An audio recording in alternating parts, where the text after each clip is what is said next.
Namaku Arini. Aku terlahir dengan sendok perak di mulutku, begitu kata orang. Ayahku, seorang pengusaha yang merintis bisnisnya dari nol hingga kini menggurita di berbagai penjuru kota, tak pernah membiarkanku kekurangan satu apapun. Ibu adalah sosok sosialita yang hangat, yang mengajarkanku tentang etika dan pentingnya berbagi. Hidupku, sejak aku bisa mengingat, adalah rentetan kemudahan dan kebahagiaan. Lalu, ada dia, Rania. Aku bertemu Rania saat kami sama-sama menginjakan kaki di gerbang SMP. Dia adalah bayangan yang kontras denganku. Jika aku datang diantar mobil mewah yang mengkilap, Rania berjalan kaki cukup jauh dari rumah kontrakannya, dengan seragam yang warnanya sedikit memudar dan sepatu yang solnya tampak menipis. Rania adalah gadis yang pendiam, namun matanya memancarkan kecerdasan yang luar biasa. Dia selalu duduk di barisan depan, mencatat setiap kata guru dengan tekun, dan tak pernah absen mendapatkan peringkat 3 besar. Aku, yang lebih sering bercanda di barisan belakang, entah bagaimana, merasa tertarik padanya. Ada duka yang tak terucap di balik senyum tipisnya. Kami tidak langsung berteman akrab. Aku adalah si populer yang ceria, dikelilingi banyak teman. Rania adalah si penyendiri yang kutu buku. Titik balik itu terjadi di semester kedua, saat ada tugas kelompok yang mengharuskanku berkunjung ke rumahnya. Rumahku kecil, Rin. Apa tidak apa-apa kita kerjakan di rumahmu saja? Tanyanya ragu, saat aku mengusulkan untuk bertemu di rumahnya sepulang sekolah. Justru itu, aku bosan di rumah terus. Sekali-kali ingin lihat tempat baru, balasku enteng, tak menyadari betapa beratnya pertanyaan itu baginya. Sore itu, aku menjejakkan kaki di dunia yang berbeda. Rumah Rania adalah sebuah paviliun kecil di belakang rumah induk, sebuah kontrakan sempit yang pengap. Hanya ada satu ruangan yang disekat lemari kain, memisahkan area tamu dengan tempat tidur. Di atas kasur tipis di lantai, terbaring seorang wanita yang tampak rapuh, terbatuk-batuk pelan. Itu ibuku, bisik Rania pelan, matanya menunduk malu. Maaf, berantakan. Saat itu, aku baru tahu, ayah Rania telah meninggal dunia karena kecelakaan kerja saat Rania masih SD. Tak ada warisan, tak ada asuransi.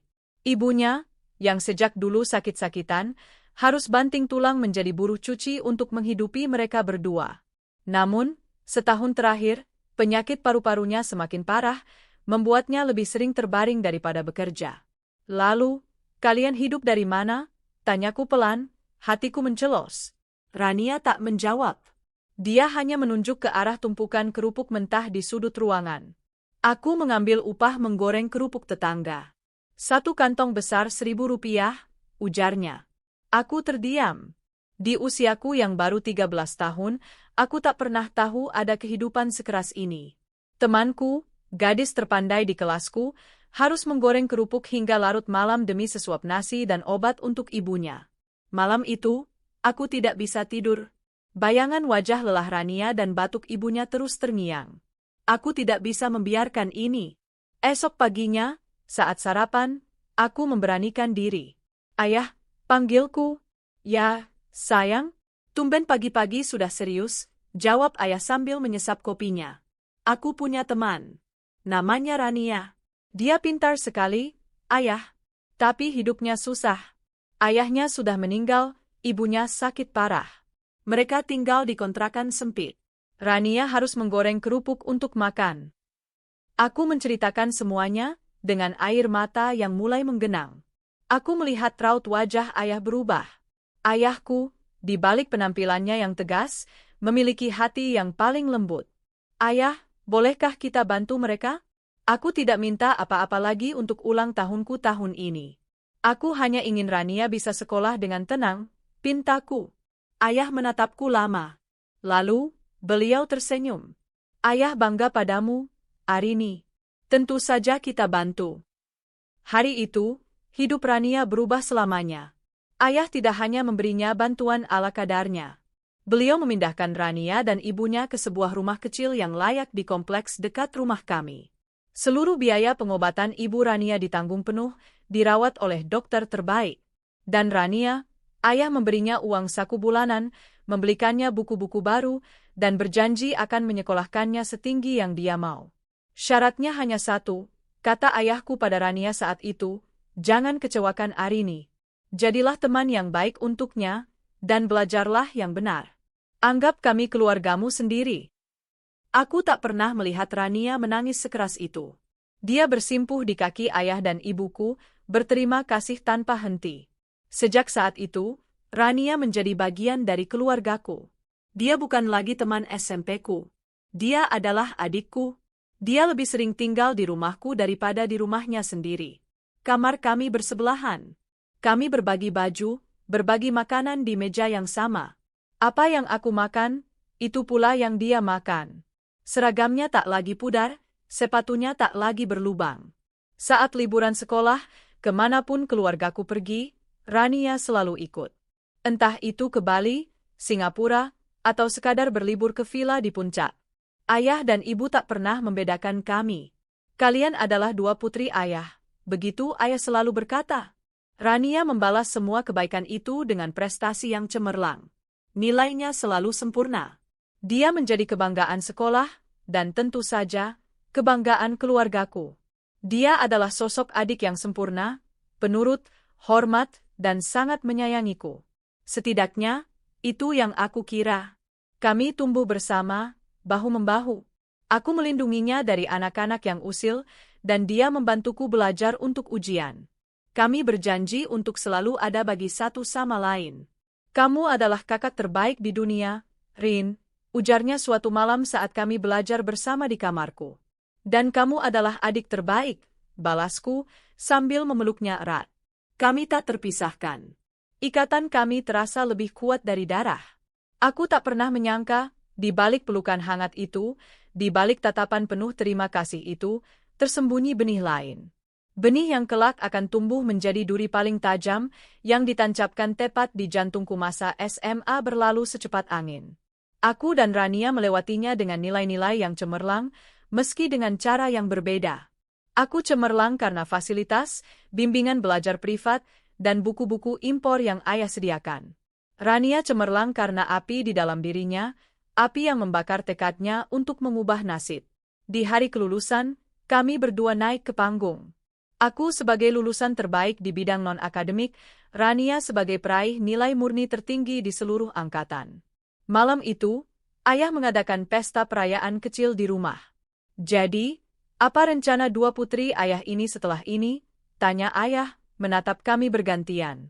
Aku sudah punya jawaban pasti. Arini mau masuk manajemen bisnis, yah. Di universitas terbaik di kota ini. Kan, Arini harus belajar meneruskan perusahaan ayah, kataku manja. Ayah tertawa dan mengangguk. Bagus. Itu pilihan yang tepat. Lalu, pandangannya beralih ke Rania, yang duduk diam di sampingku. Bagaimana denganmu, Rania? Ayah sudah berjanji, katakan saja kamu mau kemana. Rania menunduk sejenak, lalu mengangkat wajahnya dengan tatapan yang tak pernah kulihat sebelumnya. Tatapan itu begitu tajam, penuh perhitungan. Om, panggilnya, dia tak pernah bisa memanggil ayahku, ayah, seperti aku. Saya ingin mengambil jurusan akuntansi dan keuangan. Di universitas yang sama dengan Arini. Saya ingin memastikan, suatu hari nanti, saya bisa membantu Om dan Arini menjaga semua ini. Ayahku tertegun, lalu tersenyum lebar. Anak pintar. Bukan main. Tentu saja. Ayah akan urus semuanya. Maka, kami pun melangkah ke gerbang universitas. Kami masih tinggal serumah, namun dunia kami mulai terasa berbeda. Aku, sebagai anak pemilik yayasan, menjalani masa kuliah dengan santai. Aku aktif di organisasi, panitia acara, dan menikmati setiap kafe baru yang buka di dekat kampus. Studiku lancar, tapi aku tidak ngotot. Aku tahu, jaring pengaman di bawahku terlalu kuat.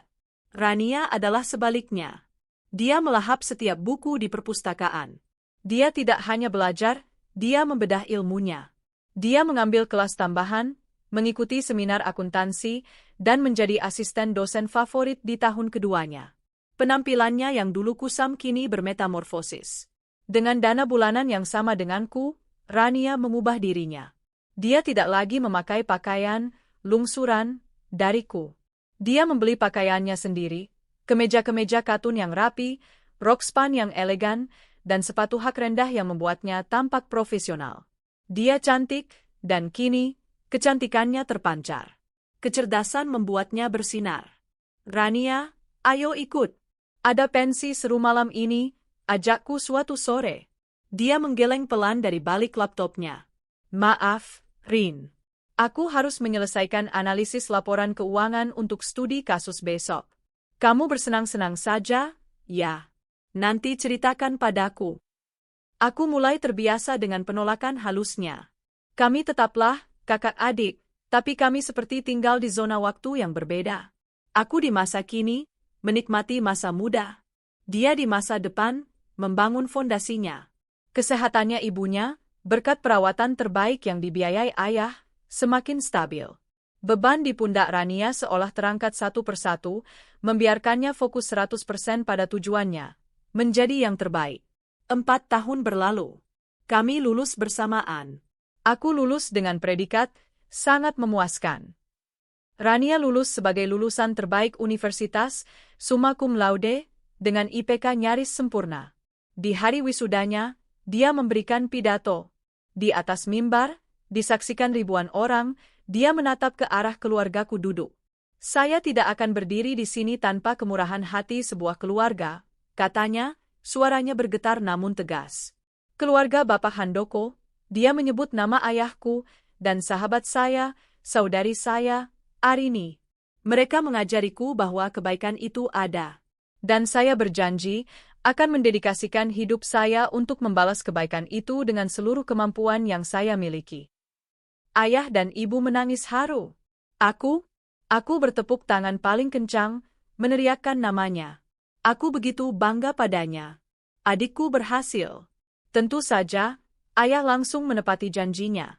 Kantormu sudah siap di lantai 12, Ran, kata ayah saat makan malam perayaan. Kamu akan bergabung di tim keuangan dan audit. Ayah tidak akan memberimu posisi manajer langsung, kamu harus buktikan. Tapi ayah tahu, kamu tidak akan butuh waktu lama. Rania mengangguk, matanya berkilat. Saya tidak akan mengecewakan, Om. Benar saja. Rania tidak butuh waktu lama. Aku sendiri mulai masuk ke perusahaan, ditempatkan di bagian pemasaran dan humas. Pekerjaan yang cocok denganku, yang memungkinkanku bertemu banyak orang dan berkreasi. Sementara aku sibuk merancang kampanye dan branding, Rania tenggelam dalam angka. Dia bekerja seolah kesurupan. Dia datang paling pagi, pulang paling malam.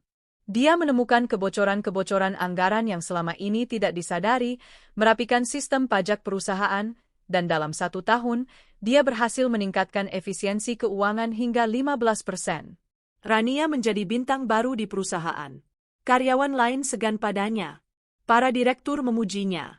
Dan ayahku memandangnya seperti sebuah investasi terbaik yang pernah beliau lakukan.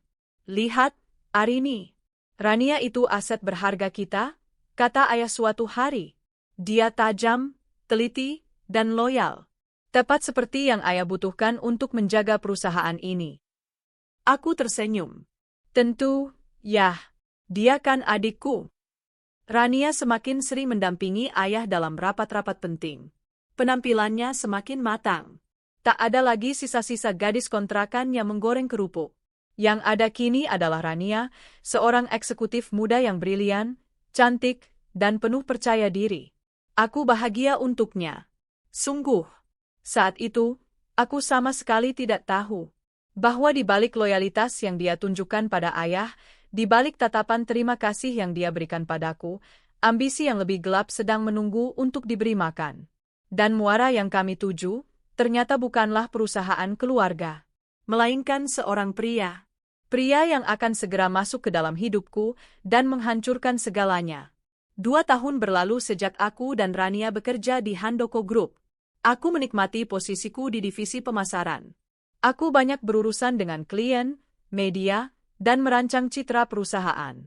Rania, di sisi lain, telah menjadi pilar di divisi keuangan.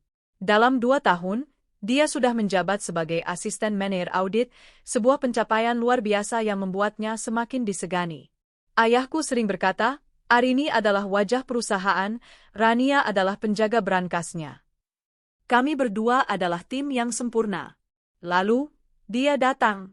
Namanya Reza. Aku bertemu dengannya bukan di pesta mewah atau acara sosialita. Aku bertemu dengannya di lokasi proyek. Perusahaan kami sedang mengembangkan sebuah mixed-use building di pusat kota, dan ada sedikit masalah dengan perizinan lahan yang tumpang tindih dengan permukiman warga. Sebagai bagian dari tim humas, aku ditugaskan untuk meninjau situasi dan melakukan pendekatan komunitas. Di sanalah aku melihatnya. Dia bukan dari perusahaanku. Dia adalah seorang konsultan junior dari firma hukum yang mewakili warga.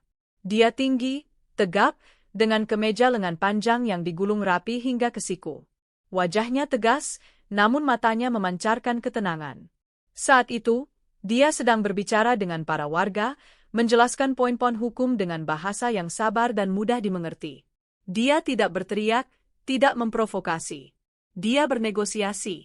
Aku terpesona. Ada integritas dalam cara dia bekerja. Setelah pertemuan alot itu, aku menghampirinya. Anda hebat, kataku, mengulurkan tangan. Saya Arini dari Handoko Group. Saya kira kita akan berhadapan dengan pengacara yang galak. Dia tersenyum, senyum yang meluluhkan ketegangan di wajahnya, dan menjabat tanganku. Reza? Dan saya bukan pengacara galak, saya hanya ingin memastikan semua pihak mendapat keadilan. Termasuk klien Anda dan klien saya. Pembicaraan kami berlanjut. Ternyata, Reza adalah pria yang merintis karirnya dari bawah. Dia berasal dari desa, anak seorang guru yang berjuang mendapatkan beasiswa untuk sekolah hukum di kota. Dia pintar, ambisius dengan cara yang sehat, dan memiliki prinsip yang kuat. Dia adalah antitesis dari pria-pria manja dan kaya yang sering kukenal di lingkaranku. Negosiasi antara perusahaan dan warga berjalan lancar berkat mediasi Reza. Dia berhasil menemukan solusi win-win. Ayahku, yang turun langsung di pertemuan akhir, sangat terkesan padanya. Bocah itu, kata ayah dalam perjalanan pulang, otaknya tajam, hatinya di tempat yang benar. Dia mengingatkan ayah pada Rania. Sama-sama pejuang. Aku tersenyum mendengarnya. Hatiku sudah telanjur tertambat. Reza dan aku mulai bertemu di luar pekerjaan. Awalnya makan siang, lalu makan malam, lalu akhir pekan. Dia adalah pendengar yang baik. Dia tidak terintimidasi oleh kekayaan keluargaku, tapi dia juga tidak berusaha memanfaatkannya. Dia tulus tertarik padaku, pada Arini, bukan pada Arini anak Handoko. Tentu saja, aku mengenalkannya pada Rania. Ran, kenalkan. Ini Reza, kataku suatu sore saat kami bertiga tak sengaja bertemu di lobi kantor. Aku sudah menceritakan banyak tentang Reza pada Rania. Rania, yang kini selalu tampil polished dengan blazer dan rok pensilnya, mengulurkan tangan. Rania, senang bertemu dengan Anda. Arini banyak bercerita. Reza, saya juga banyak mendengar tentang Anda, Mbak Rania. Sang penjaga berangkas, Handoko Group, kan? Balas Reza ramah. Rania tertawa kecil. Hanya memastikan semuanya berjalan sesuai aturan. Saya suka orang yang taat aturan, kata Reza. Aku melihat interaksi mereka. Profesional, sopan, dan ada sedikit kekaguman di mata Reza. Kalian harus akur, ya. Siapa tahu, Reza nanti jadi bagian penting di perusahaan, tandaku. Arini, tegur Reza pelan, tapi dia tersenyum. Rania hanya tersenyum tipis. Dia pria yang baik, Rin. Sopan. Dan sepertinya sangat pintar, komentarnya saat kami di lift. Kan? Aku tahu kamu akan suka padanya, seruku, memeluk lengannya. Rania tidak membalas pelukanku seerat biasanya. Hati-hati saja. Pria yang terlihat terlalu baik kadang menyimpan sesuatu, ujarnya. Aku menganggapnya sebagai bentuk kehati-hatian seorang adik yang protektif. Aku menepisnya sebagai kekhawatiran yang wajar. Hubunganku dan Reza semakin serius. Dia sering main ke rumah. Dia tidak canggung duduk makan malam bersama keluargaku, berbincang tentang politik dengan ayah, dan memuji masakan ibu. Dia sempurna. Dan ayahku melihat potensi besar dalam dirinya. Setelah negosiasi lahan itu selesai, ayah menawarinya pekerjaan. Firma hukummu bagus, Reza, kata ayah. Tapi kamu hanya mengurus 1-2 kasus. Bergabunglah denganku. Urus semua legalitas perusahaan. Pimpin divisi legal. Ayah lihat kamu punya kapasitas untuk itu. Reza terkejut. Itu adalah lompatan karir yang masif. Dari konsultan junior menjadi kepala divisi legal di sebuah korporasi besar. Dia menatapku, lalu menatap ayah. Pak Handoko, saya tidak tahu harus berkata apa. Tapi, saya tidak bisa menerima ini. Aku terkejut. Kenapa? Tanya ayah. Karena saya mencintai putri Anda, kata Reza tegas. Saya tidak ingin Arini berpikir saya mendekatinya untuk mendapatkan pekerjaan ini. Saya ingin melamarnya. Dan saya ingin melakukannya sebagai Reza, seorang konsultan hukum, bukan sebagai kepala divisi legal Anda. Ayahku terdiam. Lalu, beliau tertawa terbahak-bahak. Anak jantan, seru ayah. Kamu sudah dapat restuku bahkan sebelum kamu minta. Pekerjaan itu tetap menunggumu. Anggap itu sebagai mahar, canda ayah. Malam itu, di taman rumahku, di bawah kerlip bintang, Reza berlutut di hadapanku. Dengan cincin sederhana namun elegan, dia memintaku menjadi istrinya. Aku menangis, tentu saja. Tangisan kebahagiaan terindah dalam hidupku. Kami akan menikah. Aku akan menikah dengan pria impianku. Dan hidupku terasa lengkap. Aku punya keluarga yang menyayangiku, adik yang hebat, dan kini, calon suami yang luar biasa. Aku tidak tahu bahwa di malam pertunanganku itu, saat Rania memelukku dan mengucapkan selamat, tatapan matanya saat melihat Reza bukanlah tatapan seorang adik. Itu adalah tatapan yang sama seperti saat dia menatap ayahku di hari kelulusan SMA. Tajam, penuh perhitungan, dan kini, ditambah sesuatu yang baru. Sesuatu yang butuh waktu lama untuk bisa kuberi nama, keinginan. Pesta pernikahanku adalah yang termegah di kota itu tahun itu. Ayah mengerahkan segalanya. 6 bulan persiapan terasa seperti badai yang manis. Gedung termewah telah dipesan, catering terbaik telah diikat, dan desainer kenamaan merancang gaun pengantin impianku. Ibuku sibuk dengan daftar tamu yang seolah tak ada habisnya. Aku sibuk dengan detail-detail kecil yang menyenangkan. Dan Rania? Rania adalah tangan kananku, kaki kiriku, dan otak keduaku. Rin, vendor dekorasi sudah konfirmasi tema rustik glam yang kamu mau, lapornya suatu sore, sambil menyodorkan tablet berisi mood board. Dan untuk seragam pagar ayu, aku sudah pilihkan 5 opsi warna sage green seperti permintaanmu. Tolong kamu pilih, ujarnya efisien, seperti sedang presentasi di ruang rapat. Aku tertawa dan memeluknya. Ran, santai sedikit. Ini pesta pernikahanku, bukan audit keuangan. Kamu nggak perlu seserius itu. Rania tersenyum kaku. Justru karena ini pernikahanmu, Rin, semuanya harus sempurna. Tidak boleh ada satu kesalahan pun. Dia mendedikasikan dirinya sepenuhnya. Dia yang mengatur jadwal tes food, dia yang mengingatkanku jadwal fitting baju, dan dia yang bernegosiasi harga dengan vendor hingga mendapatkan penawaran terbaik. Ayahku sampai bercanda, seharusnya Rania yang kita bayar jadi wedding organizer, bukan perusahaan mahal itu. Ibu Rania, yang kini jauh lebih sehat dan bugar, sering datang membantu melipat undangan, matanya selalu berbinar penuh haru dan terima kasih yang tak terucap. Mbak Arini, enduk Rania itu sayang sekali sama Mbak. Dia ingin Mbak jadi ratu paling bahagia sedunia, katanya suatu hari. Aku mengangguk, hatiku luluh. Tentu saja dia menyayangiku. Dia adikku. Satu hari, saat kami melakukan fitting terakhir baju pagar ayu, aku tertegun melihat Rania. Balutan kebaya modern berwarna sage green itu membungkus tubuhnya yang proporsional dengan sempurna. Riasan tipis menonjolkan kecantikannya yang selama ini tersembunyi di balik kacamata dan kemeja kerja yang kaku. Sungguh, sangat cantik. Rania, kamu cantik sekali, pujiku tulus. Dia menatap pantulan dirinya di cermin. Tatapannya aneh. Bukan tatapan senang seorang gadis yang dipuji. Ada sesuatu yang dingin, yang menilai. Lalu, dia menoleh padaku, senyumnya terbit, senyum yang sama yang selalu dia berikan. Mana ada? Kamu, pengantinnya, yang paling cantik sejagat raya. Aku terlalu bahagia untuk menganalisis lebih jauh.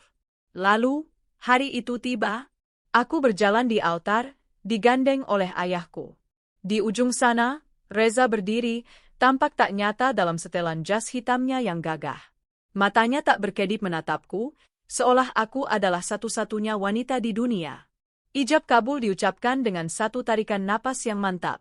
Saya terima nikah dan kawinnya Arini Handoko binti Handoko dengan mas kawin tersebut dibayar tunai. Sah. Air mataku tumpah. Aku mencium tangannya, dan dia mencium keningku. Kami resmi menjadi suami istri. Resepsi di malam hari adalah puncak dari segalanya. Ribuan tamu datang, lautan manusia memberikan selamat. Aku dan Reza duduk di pelaminan, seperti raja dan ratu, tangan kami tak henti bertaut. Di satu titik, saat alunan musik romantis mengalun lembut, pandanganku menyapu ke arah teman-teman dan keluarga. Mataku bertemu dengan Rania. Dia berdiri di antara pagar ayu yang lain. Dia cantik sekali malam itu. Namun, di tengah hingar-bingar pesta dan senyum bahagia semua orang, Rania tampak murung. Dia tidak sedang menatapku. Matanya terkunci pada Reza. Hanya beberapa detik. Tatapan itu adalah tatapan yang tak bisa kuartikan. Bukan benci, bukan marah, tapi duka. Ada kesedihan yang begitu dalam di matanya, seolah dia baru saja kehilangan sesuatu yang paling berharga. Lalu, dia sepertinya sadar aku memperhatikannya. Dia tersentak kecil dan langsung membalasku dengan senyum lebar, mengangkat gelasnya seolah bersulang untukku. Tapi aku sudah melihatnya. Hatiku mencelos. Perasaan aneh menyergapku. Di tengah kebahagiaanku, kenapa adikku terlihat sangat sedih? Beberapa saat kemudian, saat aku turun untuk menyapa tamu, aku menarik Rania ke sudut yang agak sepi. Ran, kamu kenapa? Kok dari tadi kulihat murung? Tanyaku khawatir. Wajah Rania langsung berubah panik. Dia berusaha tersenyum. Murung? Enggak, Rin. Siapa yang murung? Aku bahagia banget hari ini. Aku lihat kamu, Ran. Tadi di dekat pelaminan. Matamu sedih sekali. Ada masalah? Desakku. Rania terdiam. Matanya mulai berkaca-kaca. Dan tiba-tiba, dia memelukku erat, terisak pelan di bahuku. Rin, kakakku akhirnya kamu menikah, isaknya. Aku cuma terharu. Bahagia sekali. Tapi aku juga sedih. Sedih kenapa? Tanyaku, hatiku ikut perih mendengarnya menangis. Nanti kamu pasti bakal sibuk sama Kak Reza. Kamu punya keluarga baru. Kita nggak akan bisa sedekat dulu lagi, kan? Nggak bisa lagi tidur bareng sambil gosip, nggak bisa lagi liburan bareng. Aku takut kehilangan kakakku, rengeknya seperti anak kecil. Saat itu juga, semua kecurigaanku lenyap. Aku tertawa lega, memeluknya semakin erat. Ya ampun, Rania. Cuma karena itu, kamu ini adikku sampai kapanpun. Nggak ada yang berubah, kataku, sambil menghapus air matanya. Rumahku dan Reza selalu terbuka untukmu. Malah nambah, kan? Sekarang kamu punya kakak ipar yang baik hati. Kamu harus sering-sering main. Awas kalau enggak. Rania mengangkat wajahnya, menatapku dengan mata basah. Benar, ya? Kamu janji, ya, Rin? Kita enggak akan berubah? Janji, kataku mantap. Dia tersenyum, senyum tulus pertamanya malam itu. Oke, maaf, ya, bikin kamu khawatir. Ayo kembali ke pesta. Rajamu sudah menunggu. Aku kembali ke pelaminan dengan hati yang ringan. Malam itu sempurna. Setelah bulan madu yang indah di Eropa, aku dan Reza kembali ke realita. Ayah memberi kami sebuah rumah baru yang mewah, tak jauh dari rumah utama. Aku mulai fokus menata rumah tangga kami. Aku mengambil cuti lebih lama dari kantor, ingin menikmati peran baruku sebagai seorang istri. Di makan malam keluarga pertama kami setelah kembali, ayah membuat pengumuman besar. Reza, Arini, selamat atas rumah barunya. Dan Reza, ayah menatap menantunya dengan bangga, selamat atas posisi barumu. Mulai minggu depan, kamu resmi menjabat sebagai Direktur Operasional Handoko Group. Ayah serahkan semua proyek baru di tanganmu. Ayah percaya pada integritas dan visimu. Aku memekik senang dan memeluk Reza. Sayang, selamat. Tunggu, Belum selesai, kata ayah, tersenyum. Untuk mengimbangi ekspansi besar-besaran ini, kita butuh kontrol keuangan yang lebih ketat. Rania, ayah beralih ke Rania, kamu dipromosikan sebagai manajer keuangan senior. Kamu akan bekerja erat dengan Reza dan melapor langsung ke saya. Kalian berdua, Reza dan Rania, adalah otak dan otot baru perusahaan ini. Reza berdiri dan menjabat tangan Rania. Senang bisa bekerja sama secara resmi, Rania. Rania mengangguk, profesional seperti biasa. Saya juga, Pak Reza. Kita akan jadi tim yang hebat. Malam itu, aku menatap mereka berdua, suamiku yang tampan dan brilian, dan adikku yang cantik dan jenius, berdiri berdampingan, membahas visi perusahaan dengan ayahku. Hatiku dipenuhi rasa syukur. Betapa sempurnanya hidupku. Aku memiliki segalanya. Aku tidak tahu bahwa di malam itu, aku baru saja meresmikan sebuah tim. Bukan tim untuk memajukan perusahaan, tapi tim yang akan menghancurkan hidupku dari dalam. Aku, dengan bahagia, fokus pada keluarga baruku, memberikan mereka ruang seluas-luasnya untuk memulai pengkhianatan terbesar dalam sejarah hidupku. Kehidupan pernikahanku berjalan seperti mimpi. Reza adalah suami yang luar biasa. Dia perhatian, suportif, dan sangat mencintaiku. Posisinya sebagai direktur operasional membuatnya sibuk, tapi dia selalu meluangkan waktu untukku. Dia akan menelepon di sela-sela rapat hanya untuk bilang rindu atau membawakan makanan favoritku saat pulang larut. Aku pun memutuskan untuk benar-benar fokus pada keluarga. Aku mengambil cuti jangka panjang dari kantor, dan tak lama kemudian, kebahagiaan kami terasa lengkap. Aku hamil. 9 bulan kehamilan adalah masa-masa aku dimanjakan. Reza, ayah, ibu, dan tentu saja, Rania. Di awal-awal pernikahanku, Rania memang menepati janjinya. Dia sering datang berkunjung. Tapi, aku perhatikan ada yang sedikit berbeda. Dia tampak menjaga jarak, terutama jika ada Reza. Dia akan lebih banyak bicara padaku, dan hanya berbicara seperlunya dengan Reza, itu pun kaku dan sangat profesional. Kalian ini kok kayak di kantor, sih? Ledekku suatu malam saat Rania mampir makan malam. Reza tertawa. Dia manajer keuangan senior, sayang. Galak. Aku harus jaga image, tandanya. Pak Reza bisa saja, timpal Rania singkat, tanpa membalas candaan itu. Aku mengira Rania hanya berusaha menghormati statusku sebagai istri Reza. Dia tidak ingin terlalu akrab dengan suami kakaknya agar tidak ada gosip. Aku menghargai sikap profesionalnya. Dia memang adik yang tahu diri. Setidaknya, itu yang kupikirkan. Setelah putra kami, Bima, lahir, kebahagiaan di rumah kami terasa memuncak. Ayah dan ibu tak henti-hentinya menimang cucu pertama mereka. Reza menjadi ayah yang siaga, tak ragu bangun tengah malam untuk mengganti popok. Di tengah kebahagiaan itu, aku baru menyadari sesuatu. Rania menjauh. Setelah menjengukku di rumah sakit saat Bima lahir, dia seolah menghilang. Dia tidak lagi mampir makan malam. Pesan singkatku hanya dibalasnya singkat-singkat. Teleponku sering tidak diangkat. Sibuk sekali di kantor, alasannya. Aku memakluminya. Tentu saja dia sibuk. Dia dan Reza sedang mengurus proyek ekspansi terbesar perusahaan. Aku, yang tenggelam dalam euforia menjadi ibu baru, membiarkan Rania dengan dunianya. Namun, jeda itu hanya berlangsung sekitar 6 bulan. Saat aku mulai kembali aktif bersosialisasi, membawa Bima ke acara-acara keluarga, aku melihat Rania lagi. Dan aku pangling. Rania yang dulu ku kenal, meski sudah polished, tetaplah Rania yang praktis. Kemeja katun, rok bahan, rambut diikat ekor kuda, dan riasan minimalis. Rania yang kulihat sekarang berbeda. Rambutnya kini tergerai panjang bergelombang, diwarnai coklat tembaga yang mewah. Kacamata tebalnya hilang, diganti lensa kontak yang membuat matanya tampak lebih besar dan berbinar. Dia tak lagi memakai kemeja kaku. Sore itu di rumah ayah, dia memakai dress selutut yang pas badan, menonjolkan lekuk tubuhnya yang tak pernah kusadari seindah itu. Riasannya sempurna, flawless. Dia cantik, sangat cantik. Seperti bintang film. Rania, astaga, ini kamu, seruku, hampir tak percaya. Dia tersenyum, senyum yang berbeda.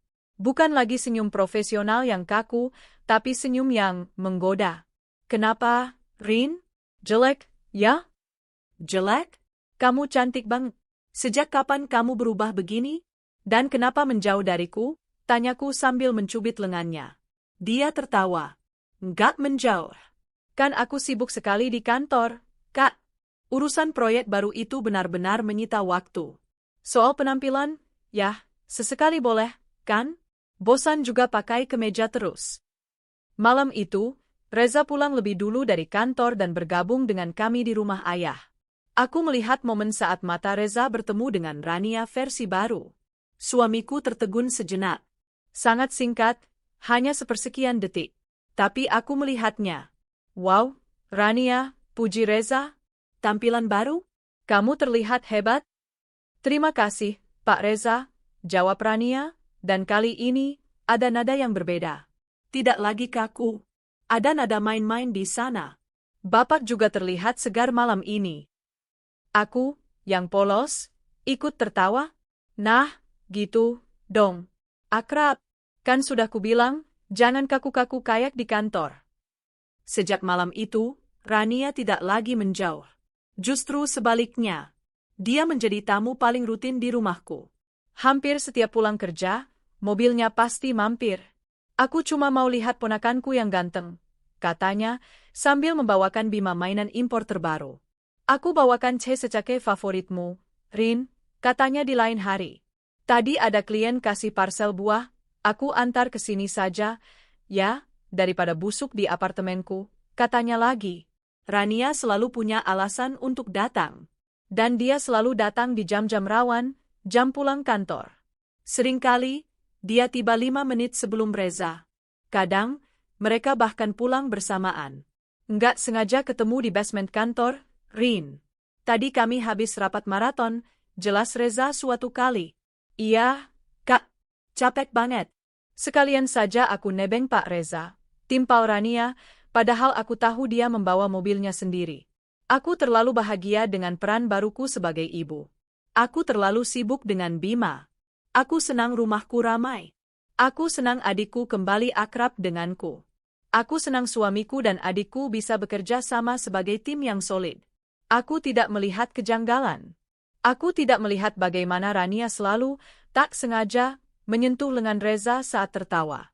Aku tidak melihat bagaimana tatapan mereka kadang bertemu sepersekian detik lebih lama dari yang seharusnya. Aku tidak melihat bagaimana Rania, dengan penampilannya yang baru, sengaja datang ke rumahku untuk menarik perhatian suamiku. Aku, dengan bodohnya, justru sering meninggalkan mereka berdua. Sayang, aku mandikan Bima dulu, ya. Tolong temani Rania ngobrol, kataku pada Reza.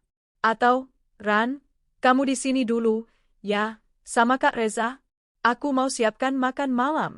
Nanti kita makan bareng. Aku memberi mereka panggung. Aku memberi mereka waktu dan tempat. Dan aku, sang sutradara yang bodoh, tidak tahu bahwa aku sedang mempersiapkan pertunjukan pengkhianatan terbesarku di dalam rumahku sendiri. Benih itu, yang kulihat di pesta pernikahanku, kini disiram setiap hari. Di kantor, mereka adalah rekan kerja yang profesional. Di rumahku, di bawah tatapan percayaku, mereka mulai membangun jembatan rahasia mereka. Bima kini berusia 2 tahun. Dia adalah bocah yang cerdas dan aktif, pusat duniaku. Kehadirannya, tanpa kusadari, menjadi tabir sempurna yang menutupi apa yang terjadi di belakangku. Aku terlalu sibuk menjadi ibu, memastikan Bima mendapatkan stimulasi terbaik, mengatur jadwal makannya, dan menertawakan tingkah polanya. Sementara itu, suamiku, Reza, dan adikku, Rania, sedang berada di puncak karir mereka. Proyek di Kalimantan sukses besar, seru ayah di meja makan, ini sudah menjadi pemandangan biasa. Ayah, Reza, dan Rania seringkali masih membahas pekerjaan di rumah. Itu semua berkat Rania, ya, kata Reza, tersenyum ke arah Rania. Dia berhasil menegosiasikan ulang kontrak dengan subkontraktor, menghemat budget kita hampir 20%. Rania, yang duduk di seberang meja, tersenyum tipis. Senyum profesionalnya. Saya hanya menjalankan tugas. Pak Reza yang hebat dalam eksekusi di lapangan. Kalian berdua tim yang hebat, puji ayah. Karena itu, ayah akan mengirim kalian berdua lagi. Buka cabang baru di Surabaya. Proyek real estate di sana sangat menjanjikan. Kalian berangkat minggu depan. Mungkin sekitar 1-2 minggu di sana. Dinas luar kota, lagi. Itu sudah menjadi kata-kata yang paling sering kudengar. Sejak Bima berusia 1 tahun, frekuensi Reza dan Rania pergi, dinas, bersama semakin meningkat. Kalimantan, Sulawesi, Singapura, dan kini Surabaya. Aku tidak pernah curiga. Logikaku bekerja dengan baik. Reza adalah direktur operasional yang mengurus lapangan. Rania adalah manajer keuangan senior yang mengurus anggaran dan legalitas. Tentu saja mereka harus pergi bersama. Perusahaan sedang ekspansi besar-besaran, dan mereka adalah tombak kembarnya. Kamu nggak apa-apa, kan, sayang? Aku tinggal lagi, tanya Reza malam itu di kamar. Nggak apa-apa, Mas. Kan, buat kerja. Lagi pula, ada Bima yang temani aku, kataku tulus, sambil melipat kemejanya ke dalam koper. Maaf, ya, belakangan ini aku sibuk banget, ujarnya, memelukku dari belakang. Setelah proyek Surabaya ini selesai, aku janji kita liburan bertiga. Kemanapun kamu mau. Aku tersenyum dan bersandar di dadanya. Aku pegang janjimu.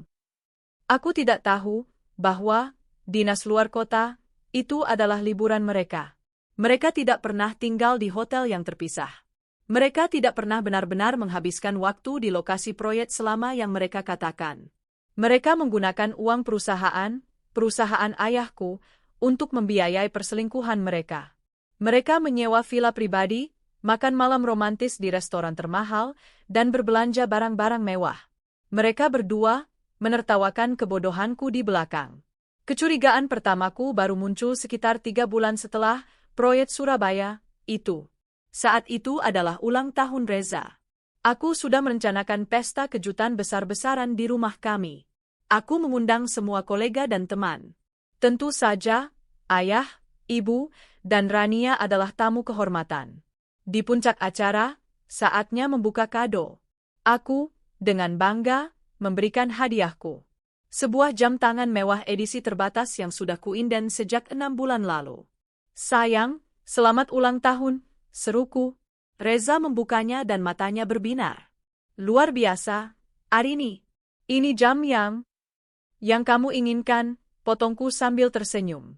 Dia menciumku di depan semua orang. Pesta yang sempurna. Beberapa hari kemudian, di akhir pekan, kami sekeluarga berkumpul di rumah ayah untuk berenang. Aku, Bima, Reza, ayah, ibu, dan Rania. Saat kami sedang bersantai di tepi kolam, Rania, yang baru saja selesai berenang dan mengenakan batrobenya, mengulurkan tangan untuk mengambil segelas jus. Saat itulah aku melihatnya. Di pergelangan tangannya yang ramping, melingkar sebuah jam tangan. Jam tangan wanita. Tapi modelnya, desainnya, aku terdiam. Itu adalah jam tangan yang sama persis dengan yang kuberikan pada Reza. Model yang sama, merek yang sama, hanya saja ini versi wanita. Satu set. Couple. Jam tangan itu edisi terbatas. Tidak mungkin kebetulan. Ran, panggilku, suaraku sedikit bergetar. Jam tanganmu bagus. Rania sedikit terkejut, dia menarik tangannya, tapi sudah terlambat. Dia berusaha tersenyum santai. Oh, ini? Makasih, Kak. Baru beli. Beli di mana? Setahuku ini edisi terbatas. Susah sekali dapatnya, kataku, berusaha menjaga nada suaraku tetap datar, padahal jantungku mulai berdebar kencang. Reza, yang sedang bermain dengan Bima di kolam, tiba-tiba terlihat tegang. Rania tampak gugup. Dapat diskon di online shop luar negeri, Kak? Kebetulan lagi promo. Diskon? Online shop? Jam tangan seharga ratusan juta? Kebohongan yang sangat buruk. Pandanganku beralih ke Reza, yang buru-buru mengalihkan perhatiannya kembali ke Bima. Dia tidak menatapku. Oh, hanya itu yang keluar dari mulutku. Perasaan aneh itu mulai menjalar. Dingin dan menusuk. Ini bukan cemburu. Ini adalah alarm. Sesuatu yang sangat salah baru saja terjadi. Malam itu, di tempat tidur, aku tidak bisa tidur. Aku memandangi Reza yang tidur di sampingku. Aku melihat jam tangan baru pemberianku tergeletak di meja nakas. Di sampingnya, ponselnya bergetar pelan. Ada pesan masuk. Biasanya aku tidak pernah lancang. Tapi malam itu, didorong oleh perasaan aneh tadi, tanganku bergerak. Aku membuka ponselnya. Aku tahu passwordnya, tanggal lahirku. Tidak ada apa-apa di aplikasi pesan biasa. Kosong. Tapi aku melihat aplikasi chat lain yang tersembunyi di dalam folder. Aplikasi yang jarang kami pakai. Aku membukanya. Ada satu nama di sana. Bukan Rania. Tapi RSE. Inisial untuk Rania, Surabaya. Aku membukanya. Jantungku serasa berhenti berdetak. Reza, sudah tidur?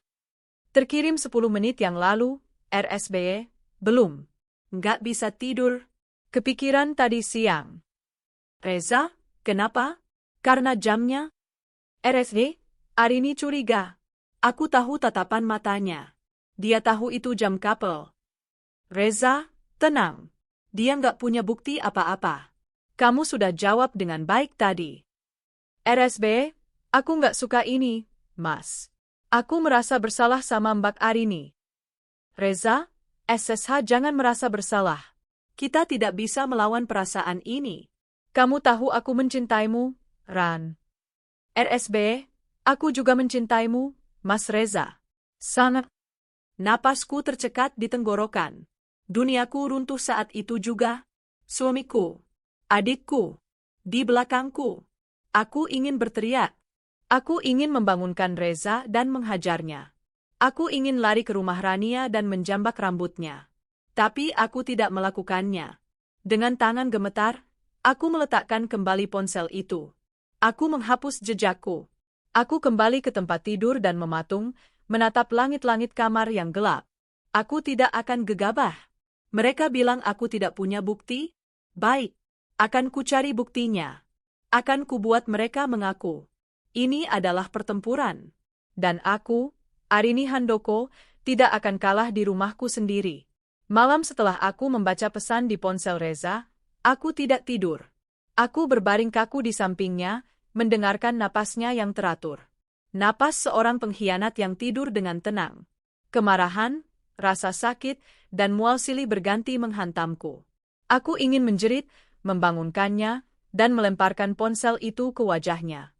Aku ingin lari ke apartemen Rania, apartemen yang juga dibelikan ayahku, dan menyeretnya keluar. Adikku, adik yang kupungut dari lumpur. Tapi, seperti yang ayah selalu ajarkan, kemarahan adalah api. Gunakan untuk menempa, jangan untuk membakar dirimu sendiri. Tidak, aku tidak akan memberinya kepuasan melihatku hancur. Aku tidak akan memberi mereka kesempatan untuk mengelak. Aku sudah membaca pesan mereka. Dia nggak punya bukti. Maka, pagi itu, aku bangun. Aku mematut diriku di cermin. Mata bengkak, wajah pucat. Aku tersenyum. Senyum yang paling palsu, paling dingin, namun paling meyakinkan yang bisa kubuat. Aku akan bermain. Pagi, sayang, sapaku pada Reza saat dia turun sarapan, seceria biasanya. Aku bahkan mencium pipinya. Dia sedikit terkejut dengan keceriaanku, mungkin merasa bersalah setelah obrolan jam tangannya. Pagi, Rin. Tidur nyenyak? Nyenyak banget, balasku riang. Oh ya, Mas, hari ini aku mau titip Bima di rumah ibu. Aku mau perawatan penuh seharian. Spa, triambat, semuanya. Badanku pegal-pegal. Oh, ya? Bagus, dong. Kamu berhak santai, katanya. Matanya tak lepas dari koran paginya. Iya, nanti mungkin aku lanjut shopping sama Rania. Aku telepon dia dulu, deh. Aku sengaja mengambil ponselku dan menelepon Rania dengan loudspeaker, tepat di depan Reza. Halo, Ran? Kak? Tumben pagi-pagi? Sibuk? Enggak? Temani aku shopping, yuk, sore ini. Aku mau traktir kamu. Ada jeda sejenak. Aku bisa melihat Reza sedikit menegang di balik korannya. Wah, mau banget, Kak. Tapi, Aduh, kayaknya nggak bisa, deh. Hari ini aku ada meeting maraton sampai malam. Ada audit mendadak. Sorry banget, ya, Kak. Oh, gitu?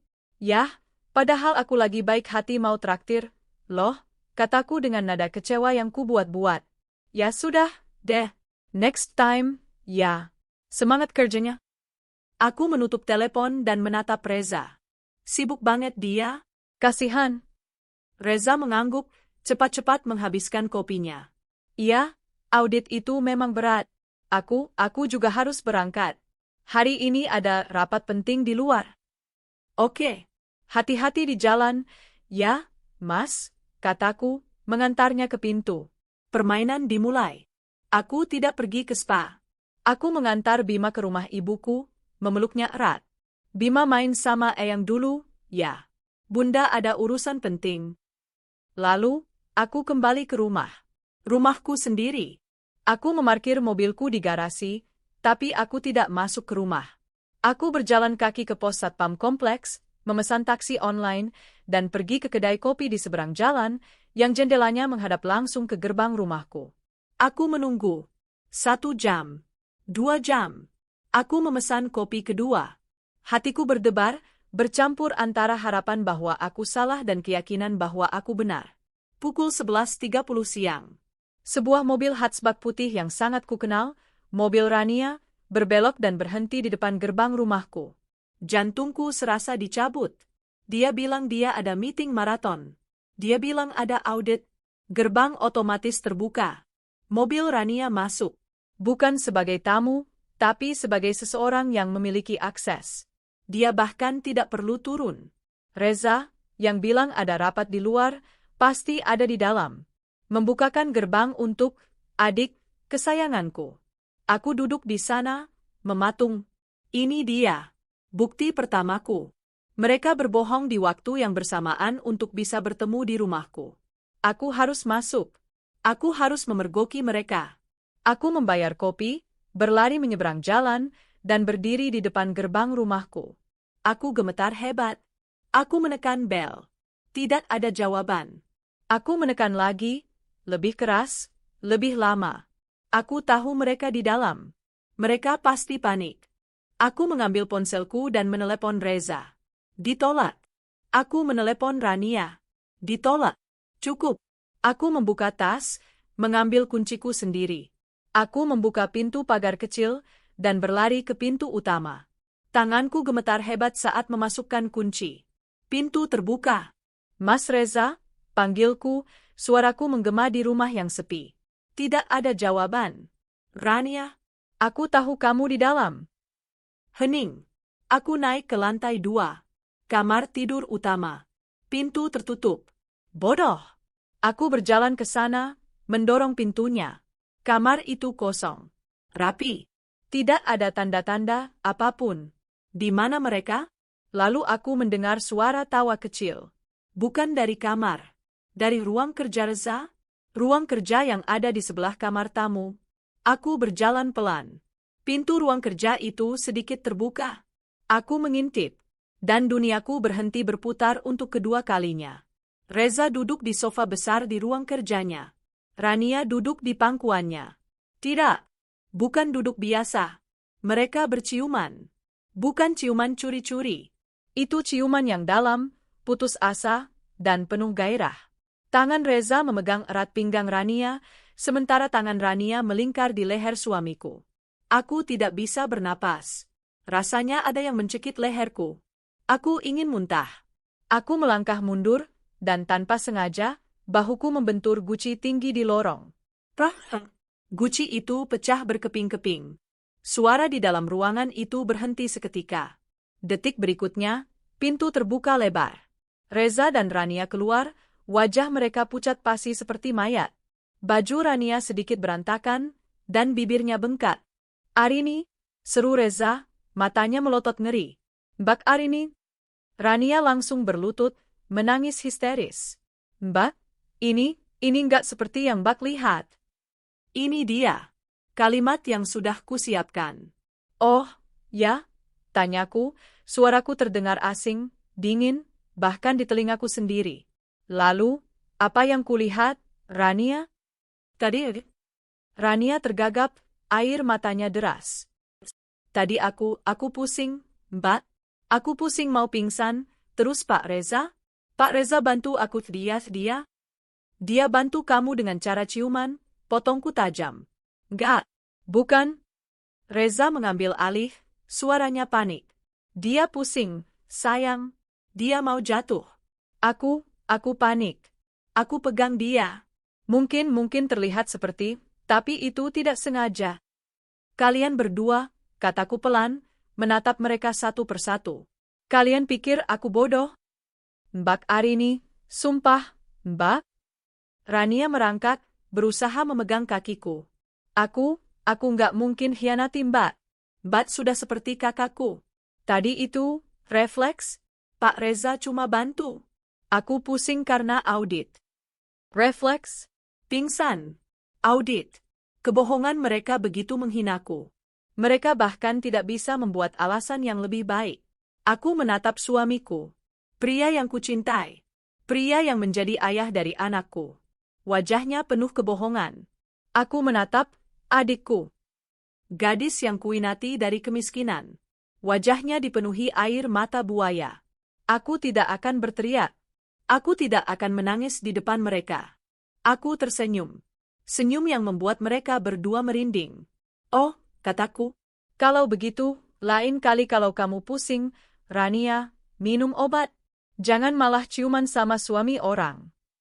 Aku melangkah melewati mereka, melewati pecahan guci. Dan kamu, Mas Reza, kataku tanpa menoleh.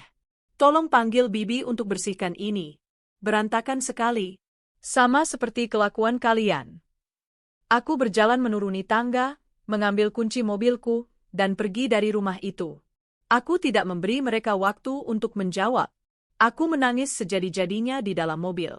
Tapi di antara air mata itu, ada satu keputusan. Ini belum selesai. Mereka bisa mengelak dari pelukan. Mereka bisa mengelak dari ciuman. Aku butuh sesuatu yang tidak bisa mereka sangkal. Sesuatu yang akan menghancurkan mereka sehancur-hancurnya, seperti mereka menghancurkan hatiku. Aku akan menunggu. Kehidupan di rumahku setelah insiden Gucci pecah itu berubah menjadi panggung teater yang absurd. Reza menjadi suami yang terlalu sempurna. Dia pulang lebih awal. Dia membawakanku bunga setiap hari, hal yang sudah lama tidak dilakukannya. Dia tak henti-hentinya memujiku, membantuku mengurus Bima, dan menawarkan pijatan di malam hari. Dia bertingkah seperti pengantin baru yang sedang dimabuk asmara. Namun, semua itu terasa hampa. Sentuhannya membuatku mual. Pujiannya terdengar seperti racun. Di balik semua senyum palsu dan perhatian yang dibuat-buat itu, aku bisa melihat kepanikan di matanya. Dia takut aku akan buka mulut. Dia takut kehilangan segalanya. Rania, di sisi lain, menghilang dari peredaran. Dia tidak lagi mampir ke rumahku. Tidak ada lagi alasan, ponakan ganteng, atau oleh-oleh secake. Dia bahkan tidak lagi menelepon atau mengirimiku pesan. Dia benar-benar memutuskan kontak denganku. Di kantor, yang kudengar dari ayah, dia kembali menjadi Rania yang dulu, robot yang gila kerja, kaku, dan profesional. Dia mengubur dirinya dalam angka, seolah-olah dengan begitu dia bisa menghapus jejak dosanya. Mereka berdua berpikir, dengan Rania menjauh dan Reza bersikap manis, aku akan melupakan apa yang kulihat. Mereka pikir aku akan luluh. Mereka pikir aku, Arini Handoko yang manja dan polos, akan percaya pada alasan, pusing, dan refleks mereka. Mereka salah besar. Aku memainkan peranku dengan sempurna. Aku menerima bunga dari Reza dengan senyum. Terima kasih, Mas. Cantik. Aku menerima perhatiannya dengan anggun. Kamu baik sekali. Aku tidak lagi membahas insiden itu. Aku tidak mengungkit nama Rania. Aku bersikap seolah-olah hari itu tidak pernah terjadi. Sikap dinginku yang tenang inilah yang membuat mereka semakin gelisah. Mereka tidak bisa membacaku. Aku, yang dulu transparan seperti kaca, kini menjadi setenang lautan dalam. Mereka tidak tahu bahwa di dalam ketenangan itu, aku sedang menunggu badai yang kutahu pasti akan datang. Dan badai itu akhirnya mengumumkan kedatangannya 2 bulan setelah insiden di ruang kerja. Kami sedang makan malam di rumah ayah. Ini adalah tradisi mingguan. Untuk pertama kalinya setelah sekian lama, Rania juga hadir. Dia tampak lebih kurus, dan ada lingkaran hitam di bawah matanya yang ditutupinya dengan riasan tebal. Dia duduk jauh dariku, dan hampir tidak melakukan kontak mata. Ada yang ingin ayah, dan juga Reza, sampaikan, kata ayahku membuka pembicaraan, nadanya serius. Aku menatap ayah, lalu Reza. Begini, Reza berdeham, meletakkan sendok dan garpunya. Kita baru saja mendapatkan persetujuan untuk proyek mix suset terbesar kita di luar pulau. Ini proyek yang akan melipat gandakan aset perusahaan kita. Tapi, proyek ini sangat rumit. Aku mendengarkan, jantungku berdetak sedikit lebih cepat. Reza menatap ayah, lalu menatapku. Ayah sudah menunjukku untuk memimpin langsung di sana.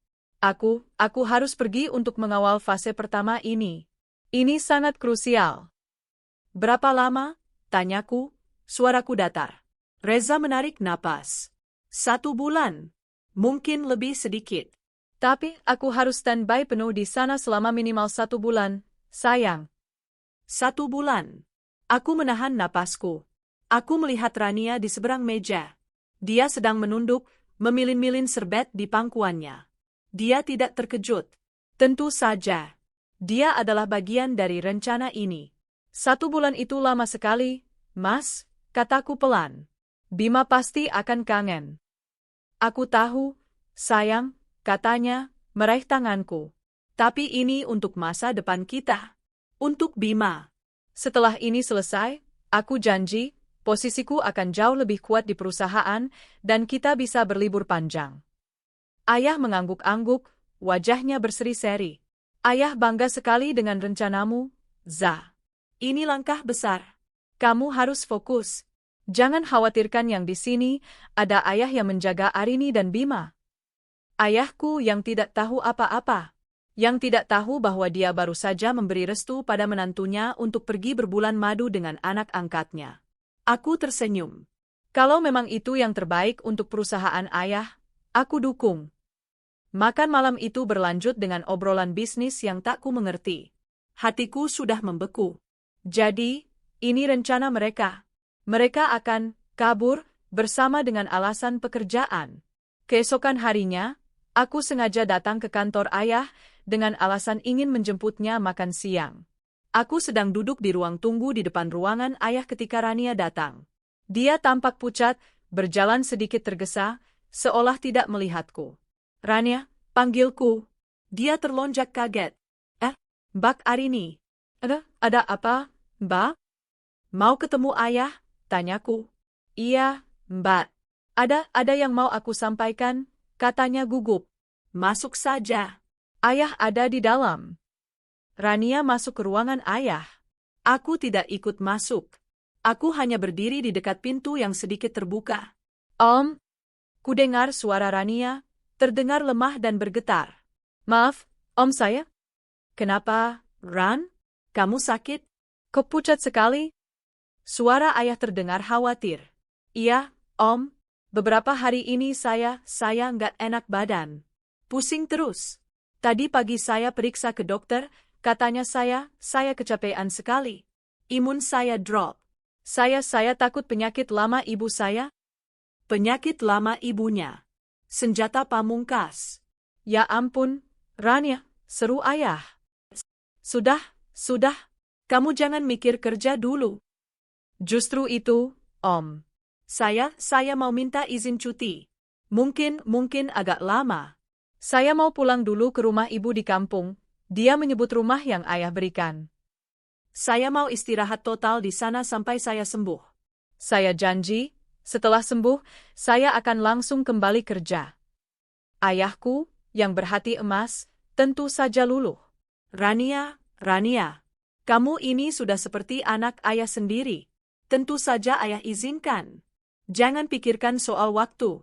Mau 1 bulan, 2 bulan, tidak apa-apa. Sembuhkan dulu badanmu. Biar ayah yang urus semua biaya pengobatannya. Gak usah, Om. Rania menjawab cepat. Nggak usah. Ini cuma butuh istirahat. Nggak perlu dokter. Saya cuma mau tenang. Saya pamit hari ini juga, ya, Om. Loh, kok buru-buru? Lebih cepat lebih baik, Om. Biar saya bisa cepat sembuh. Saya sudah selesaikan semua laporan keuangan. Sudah saya titip ke sekretaris Om. Aku mendengar ayah menghela napas. Ya sudah, kalau itu maumu. Hati-hati di jalan. Nanti kalau sudah 1 minggu, ayah, Arini, dan Bima akan jenguk kamu, ya. Jangan, Om, lagi-lagi Rania memotong. Nggak usah. Saya di sana mau istirahat. Nanti kalau saya sudah baikan, saya yang akan kabari Om. Baiklah. Ini, pakai uang ini untuk... Enggak, Om. Saya masih ada uang. Saya pamit. Rania keluar dari ruangan itu dengan terburu-buru. Dia menabrakku di pintu, matanya melotot kaget melihatku masih di sana. Aku menatapnya. Tanpa ekspresi. Sakit, Ran? Tanyaku pelan. Dia gemetar. Iya, Mbak. Doakan cepat sembuh. Tentu, kataku. Semoga cepat sembuh. Dan selamat menikmati cutimu. Dia tidak berani menatap mataku. Dia lari, benar-benar lari, meninggalkanku di lorong kantor. Malam itu, aku mengemasi koper Reza. Jaga diri baik-baik, ya, Mas, kataku, sambil menutup resleting koper. Pasti, sayang, katanya, mencium keningku. Aku akan telepon setiap hari. Tidak usah, kataku. Fokus saja sama pekerjaanmu. Aku nggak mau ganggu. Aku tahu ini proyek penting. Dia menatapku, sedikit heran dengan pengertianku yang berlebihan. Tapi dia terlalu senang untuk curiga. Keesokan paginya, suamiku pergi ke bandara, pamit untuk urusan perusahaan selama 1 bulan. Di hari yang sama, adikku juga pergi, pamit untuk pulang kampung karena sakit. Mereka pikir mereka berhasil. Mereka pikir mereka sudah menipuku, menipu ayahku, menipu seluruh dunia. Mereka tidak tahu, aku membiarkan mereka pergi. Aku memberi mereka tali yang cukup panjang. Aku menunggu. 1 hari, 2 hari, 1 minggu. Tidak ada telepon dari Reza. Tidak ada kabar dari Rania. Sempurna. Di hari ke-7, aku masuk ke kamar Bima dan memeluknya. Sayang, kita jenguk Eyang, yuk. Habis itu, kita pergi ke tempat Tante Rania. Katanya Tante Rania lagi sakit. Kita harus lihat dia sakit apa. Perjalanan ke rumah Rania, atau lebih tepatnya, rumah yang ayah berikan untuk Rania dan ibunya, terasa aneh. Ini adalah hari ke-7 sejak kepergian Reza dan Rania. Kita benar-benar harus mengejutkan Rania. Ya, kataku dari kursi penumpang depan. Di belakang, ibu memangku Bima yang tertidur pulas. Ayah tersenyum sambil menyetir. Tentu saja. Ayah yakin dia kangen sekali masakan ibu. Kita bawa makanan banyak. Kasihan anak itu, sakit tapi sendirian. Ibuku menimpali, ibu sudah bawakan sup ayam obat favoritnya. Semoga saja sakitnya tidak parah. Ibu khawatir sekali dia bilang jangan dijenguk. Aku memegang erat clutch di pangkuanku. Jantungku berdebar bukan main. Aku tidak tahu apa yang akan kutemukan. Aku hanya tahu, ini adalah akhir dari permainanku. 1 jam perjalanan, kami memasuki komplek perumahan yang dulu tenang itu. Tapi hari ini, ada yang berbeda. Dari kejauhan, aku bisa melihat tenda putih besar. Bukan tenda duka cita. Itu tenda pesta. Loh, ada yang punya hajatan, ya? Kata ibuku, menunjuk ke arah janur kuning yang melengkung indah di gapura. Janur kuning itu mengarah ke 1 rumah. Ya, itu kan? Suaraku tercekat. Itu rumah Rania. Mobil ayah melambat. Kami berempat terdiam. Di depan rumah bercat krem yang ayah beli itu, kini berdiri pelaminan mini yang mewah. Musik gamelan Jawa mengalun lembut.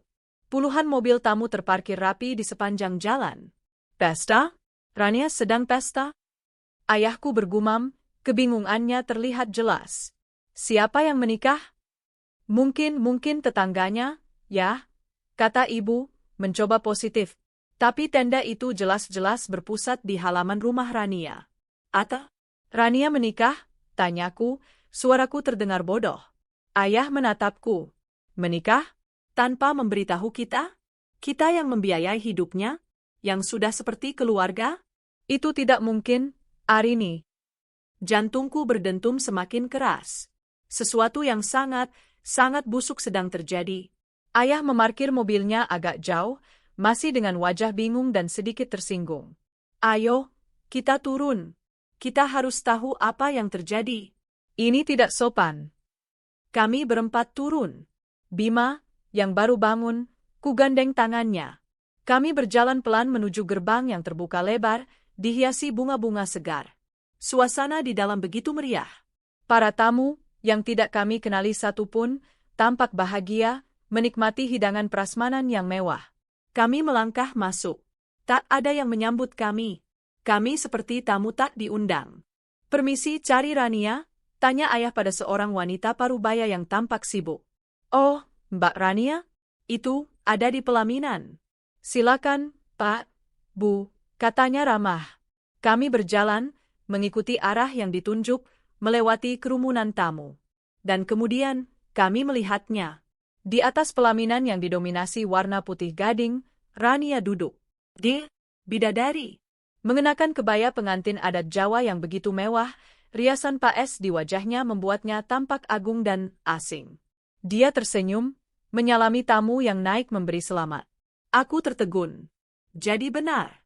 Dia menikah.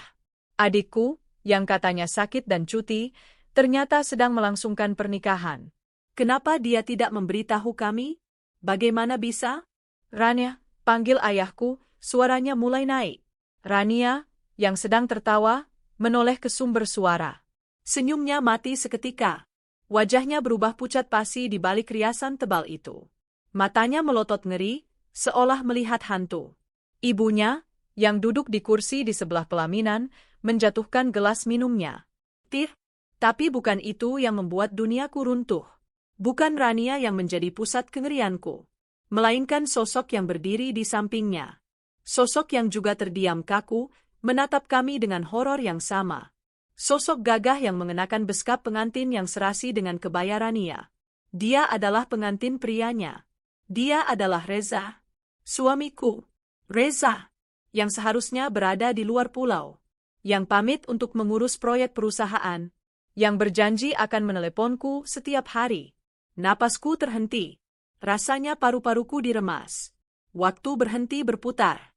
Suara gamelan, tawa tamu, semuanya lenyap. Yang ada hanya detak jantungku yang berhenti, lalu berdentum lagi begitu keras hingga menyakitkan telinga. Mas? Suaraku keluar seperti bisikan. Bima, di gandenganku, sepertinya merasakan kengerian itu. Bunda, itu ayah, ya? Ayah kok pakai baju itu? Tanyanya polos. Suara anakku memecah keheningan. Reza tersentak. Rania mulai gemetar hebat di kursinya. Ayahku, wajahnya yang tadi bingung, kini berubah merah padam. Rahangnya mengeras. Aku belum pernah melihat ayah semurka itu. Rana, apa-apaan ini? Suara ayahku menggelegar, mematikan alunan musik dan tawa para tamu. Semua mata kini tertuju pada kami. Keluarga yang datang untuk menjenguk orang sakit, kini berdiri di tengah pesta pernikahan pengkhianat. Ya? Panggilku lirih, kakiku lemas. Ibu segera memelukku. Arini, sabar, nak sabar. Isak ibu, beliau juga syok berat. Selamat. Aku melepaskan pelukan ibu. Aku melangkah maju. 1 langkah. 2 langkah. Aku menaiki tangga pelaminan itu, melewati Ibu Rania yang sudah bersimpuh menangis di lantai. Aku berdiri di depan mereka. Di depan suamiku dan adikku. Reza tidak berani menatapku. Rania menunduk, gemetar ketakutan. Selamat atas pernikahan kalian, kataku. Suaraku dingin dan stabil, entah dari mana kekuatan itu datang. Arini, aku bisa jelaskan? Reza akhirnya bersuara, suaranya parau. Jelaskan? Aku tertawa. Tawa yang terdengar mengerikan. Jelaskan apa? Jelaskan, dinas luar kota MU? Atau jelaskan, cuti sakit MU, Rania? Rania mengangkat wajahnya, air matanya sudah merusak riasan mahalnya. Mbak maafkan aku, Mbak, aku Vilaf. Ilaf? Ayahku sudah berada di belakangku. Kalian berdua berkhianat di belakang kami. Kamu, Rania? Ayah menunjuk wajah Rania. Kamu, anak yang kuambil dari lumpur. Yang kuberi makan, kusekolahkan, kujadikan orang. Ini balasanmu? Hah? Rania menjerit ketakutan. Dan kamu, Reza? Ayah beralih ke menantunya. Pria yang kupercaya. Kuserahkan putriku satu-satunya. Kuserahkan perusahaanku. Kamu lebih rendah dari binatang. Para tamu mulai berbisik-bisik. Pesta pernikahan itu berubah menjadi panggung penghakiman. Om, maafkan saya, Om. Reza berusaha meraih tangan ayah. Pah! Satu tamparan keras dari tangan ayah mendarat di pipi Reza. Begitu keras hingga belangkon di kepalanya terlepas. Ayah, panggil Bima, ketakutan melihat ayahnya ditampar. Dia menangis. Ayah, ayah. Bima berlari kecil, ingin memeluk kaki Reza. Dan disinilah pemandangan paling menyakitkan terjadi. Reza, suamiku, ayah dari anakku, tidak bergerak. Dia tidak menunduk untuk memeluk Bima. Dia tidak peduli pada tangisan anaknya.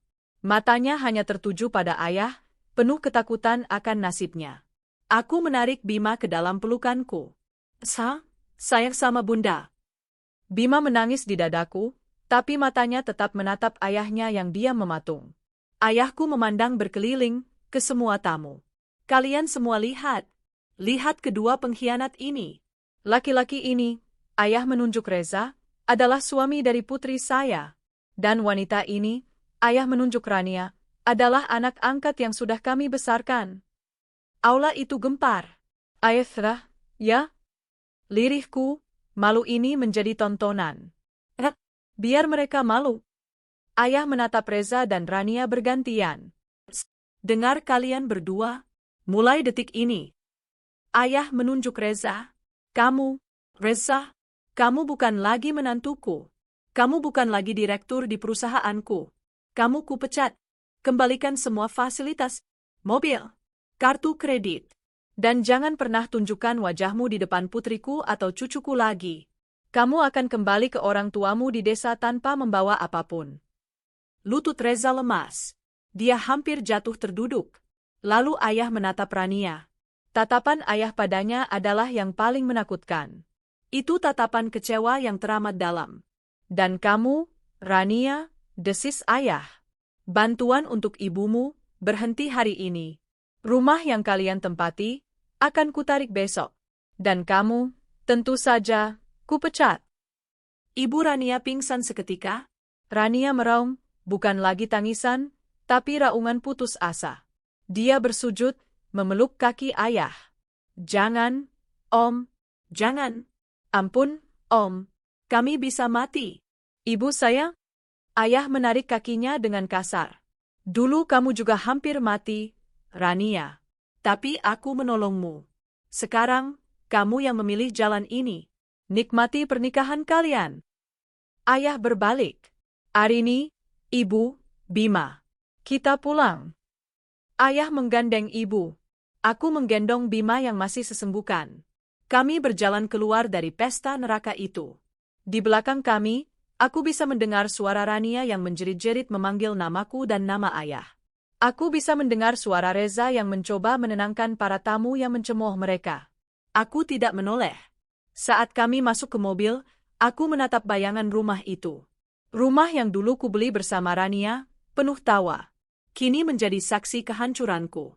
Tapi di balik rasa sakit yang merobek-robek dadaku, ada kelegaan. Permainan topeng ini akhirnya selesai. Perjalanan pulang dari rumah Rania adalah perjalanan terpanjang dan paling sunyi dalam hidupku. Tidak ada yang berbicara. Ibu sesekali terisak pelan sambil memelukku dari kursi belakang. Ayah menggenggam kemudi begitu erat hingga buku-buku jarinya memutih. Rahangnya kaku menahan amarah yang masih meledak-ledak. Aku sendiri mati rasa. Aku menggendong Bima, yang akhirnya tertidur di bahuku setelah lelah menangis. Air matanya yang masih basah di leherku adalah satu-satunya hal nyata yang kurasakan. Aku menatap keluar jendela, melihat pemandangan kota yang berlalu lalang, tapi pikiranku kosong. Rasanya seperti aku baru saja menonton sebuah film horor, dan aku adalah pemeran utamanya. Pengkhianatan itu begitu nyata, begitu brutal, hingga otakku menolak untuk memprosesnya. Suamiku, adikku, menikah, di belakangku. Saat kami tiba di gerbang rumah ayah, aku baru bisa bernapas. Tapi itu adalah napas yang menyakitkan.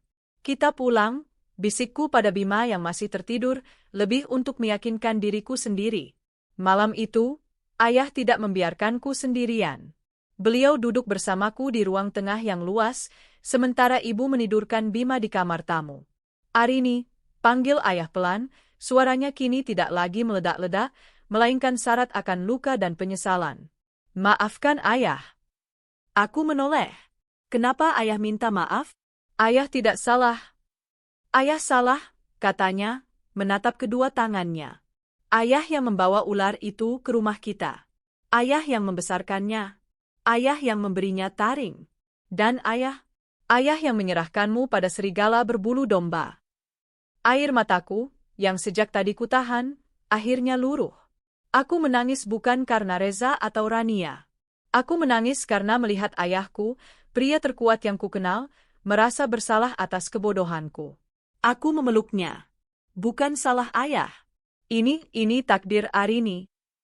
"Tidak," kata ayah tegas, membalas pelukanku. "Ini bukan takdir. Ini pilihan mereka.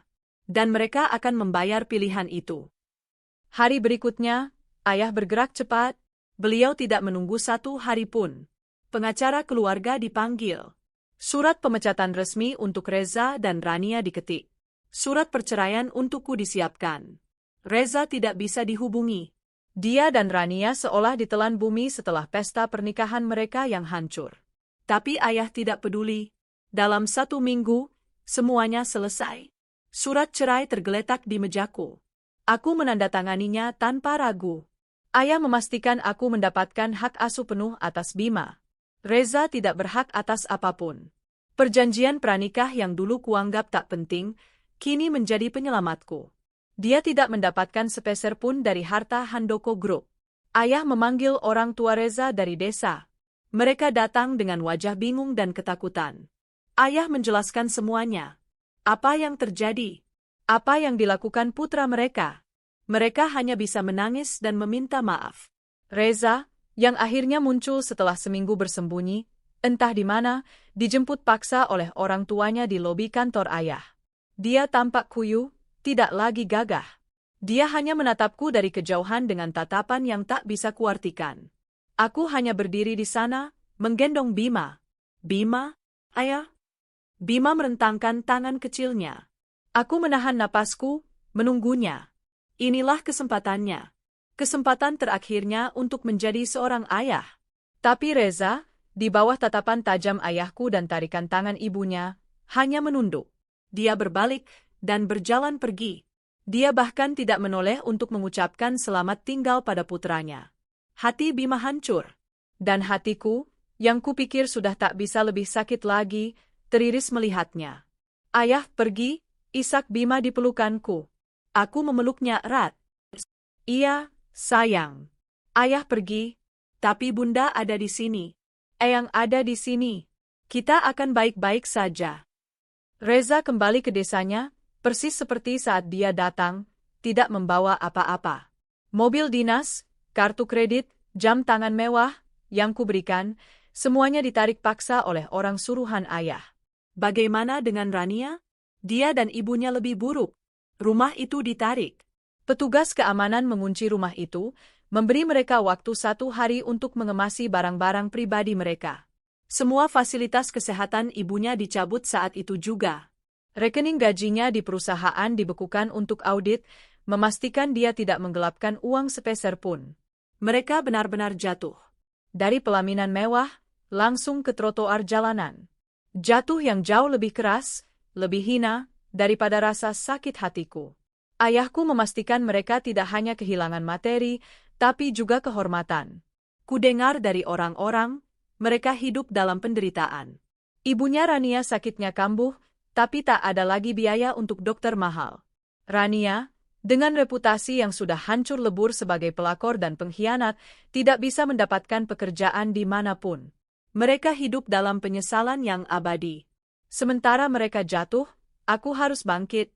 Aku tidak bisa terus menangis. Ada Bima yang harus kuurus. Ada perusahaan ayah yang kini kehilangan 2 pimpinan kuncinya. Kamu siap? Tanya ayah suatu pagi, sebulan setelah hari pernikahan neraka itu. Aku, yang baru selesai mengantar Bima ke playgroup, menatap ayah. Aku mengenakan blus kerja terbaikku dan riasan tipis. Aku lahir untuk ini, ya, jawabku. Hari itu, aku masuk ke kantor. Bukan sebagai Arini si anak manja, tapi sebagai Arini Handoko, pewaris yang sebenarnya. Aku mengambil alih meja Reza. Aku mempelajari setiap proyek yang dia tinggalkan. Aku bekerja berdampingan dengan ayah. Aku rapat hingga larut malam. Aku menemukan bahwa aku tidak sebodoh yang kukira. Aku tajam. Aku tegas. Aku adalah putri ayahku. Rasa sakit itu tidak hilang. Tentu saja tidak. Pengkhianatan dari suami dan adik yang sudah kuanggap darah dagingku sendiri adalah luka yang akan kubawa seumur hidup.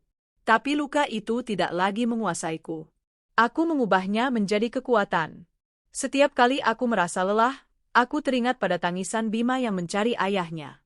Setiap kali aku merasa ragu, aku teringat pada Rania yang mengkhianati kebaikan keluargaku. Mereka tidak akan menang. Kini, setahun telah berlalu. Aku berdiri di ruanganku, di lantai 12, memandang keluar jendela ke arah kota yang sibuk. Aku adalah direktur operasional yang baru. Di bawah kepemimpinanku, perusahaan justru tumbuh 30% lebih pesat. Bima sudah mulai melupakan ayahnya. Dunianya kini penuh oleh Bunda, Eyang Kakung, dan Eyang Putri. Aku mendengar kabar, Reza dan Rania masih bersama. Hidup menumpang di rumah orang tua Reza di desa, dalam kemiskinan dan cemoohan tetangga. Mereka mendapatkan apa yang mereka inginkan, satu sama lain, tapi mereka kehilangan segalanya. Kadang, aku masih berpikir, apakah sepadan? Apakah cinta terlarang mereka sepadan dengan kehancuran yang mereka timbulkan? Aku tidak akan pernah tahu jawabannya. Aku meraih tasku, mematikan lampu ruanganku. Di lobi, Bima sudah menungguku bersama ibu. Bunda, serunya, berlari memeluk kakiku. Aku mengangkatnya ke dalam gendonganku. Wajah kecil inilah masa depanku. Aku mungkin telah dikhianati habis-habisan. Tapi aku tidak hancur. Aku tidak jatuh. Aku, Arini Handoko, telah bangkit dari reruntuhan, dan aku akan membangun istanaku sendiri, pilar demi pilar, bersama putraku.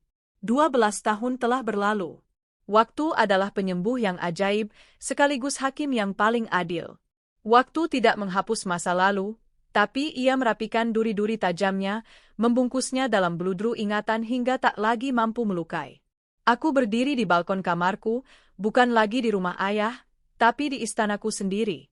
Sebuah rumah yang kubangun dari nol, di atas bukit yang menghadap ke gemerlap kota. Di tanganku, segelas teh melati hangat. Udara malam ini sejuk. Dari sini, aku bisa melihat menara kembar Handoko Group yang berdiri angkuh, lebih tinggi dan lebih megah dari 12 tahun yang lalu. Di bawah kepemimpinanku, perusahaan itu telah merambah ke tingkat internasional. Ayah sudah sepenuhnya pensiun, menghabiskan hari-harinya dengan memancing dan memanjakan cucu satu-satunya. Ibu, dengan jiwa sosialnya, mengelola yayasan amal atas nama keluarga kami. Mereka berdua tua dengan damai, kebanggaan terpancar di wajah mereka setiap kali namaku disebut. Pintu kamarku bergeser terbuka. Sesosok remaja laki-laki yang jangkung, hampir setinggi aku, masuk. Bunda? Aku berbalik dan tersenyum. Hei, sayang. Sudah selesai belajarnya? Bima, putraku. Dia kini berusia 14 tahun. Dia mewarisi ketampanan ayahnya, rahang yang tegas dan mata yang tajam, tapi dia memiliki hatiku dan keteguhan kakeknya. Sudah. Tadi Eyang Kakung telepon, ngajakin main golf besok pagi. Bima boleh ikut, kan? Tentu saja. Asal PR kamu sudah beres, kataku, mengacak rambutnya. Bima tertawa, Lalu dia menatapku dengan tatapan serius yang sangat dewasa untuk usianya. Bunda, Bima tadi lihat album foto lama. Yang ada foto pernikahan Bunda. Aku terdiam sejenak. Gelas teh di tanganku terasa sedikit lebih berat. Oh, ya? Ada foto Tante Rania, kan? Tanyanya pelan. Dan foto dia? Dia tidak pernah menyebut Reza dengan kata, ayah. Aku meletakkan cangkirku. Aku sudah mempersiapkan percakapan ini seumur hidupku. Aku tidak pernah berbohong pada Bima. Saat dia cukup besar untuk bertanya, aku menceritakan semuanya. Tanpa drama, tanpa tangis. Hanya fakta. Iya, sayang. Ada apa? Bima menatap mataku. Dia dan Tante Rania, apa mereka orang yang benar-benar jahat, Bun? Aku menarik napas panjang, memilih kata-kataku dengan hati-hati. Mereka adalah orang-orang yang tersesat, Bima. Mereka membiarkan ambisi dan nafsu menghancurkan kebaikan yang ada di dalam diri mereka. Tante Rania, dia adik Bunda. Bunda menyayanginya. Tapi dia memilih jalan yang salah. Dan dia? Ayah biologismu, kataku tenang. Adalah pria baik yang membuat pilihan yang sangat, sangat buruk. Pilihan yang menyakiti banyak orang. Terutama dirinya sendiri. Dan dirimu. Bima mengangguk. Kalau suatu hari nanti, dia cari Bima. Bima harus bagaimana? Itu keputusanmu. Sepenuhnya, jawabku. Dia adalah bagian dari darahmu, tapi Bunda, Eyang Kakung, dan Eyang Putri yang membesarkanmu. Kamu tidak punya kewajiban apapun. Yang penting, kamu tidak boleh membenci. Benci itu racun. Sayang, kita mengampuni. Bunda sudah mengampuni mereka? Aku tersenyum tipis. Bunda sudah mengampuni diri Bunda sendiri karena pernah begitu buta. Itu yang paling penting. Bima memelukku erat. Pelukan seorang remaja yang canggung, namun penuh kekuatan. Bima nggak akan pernah bikin Bunda sedih. Bima janji. Bunda tahu, bisikku. Itu benar. Sekitar 3 tahun lalu, sebuah pesan masuk ke akun media sosialku. Akun anonim. Fotonya buram, tapi aku tahu itu Reza. Isinya singkat, Arini, ini aku. Aku tahu aku tidak pantas. Aku hanya ingin minta maaf. Aku di desa. Rania bersamaku. Ibunya sudah meninggal setahun setelah kejadian itu. Kami hidup. Itu saja. Aku lihat foto Bima di internet. Dia tampan. Selamat. Jaga dirimu. Aku membaca pesan itu. Tidak ada kemarahan. Tidak ada getaran. Hanya rasa kasihan yang hampa. Aku tidak membalasnya. Aku hanya menekan tombol blokir. Kudengar kabar mereka dari orang-orang desa yang bekerja di salah satu pabrik ayah. Mereka hidup. Benar-benar hanya hidup. Reza bekerja serabutan di sawah orang tuanya. Rania, yang dulu seorang eksekutif brilian, kini menjadi guru les untuk anak-anak desa dengan bayaran seadanya. Kecantikannya luntur oleh kerja keras di bawah matahari. Kejeniusannya terkubur dalam penyesalan yang abadi. Mereka mendapatkan apa yang mereka inginkan, satu sama lain. Tapi mereka terikat bukan oleh cinta, melainkan oleh kehancuran bersama. Mereka adalah monumen hidup dari sebuah pengkhianatan. Hukuman ayahku, pada akhirnya, bukanlah pemecatan atau penarikan aset.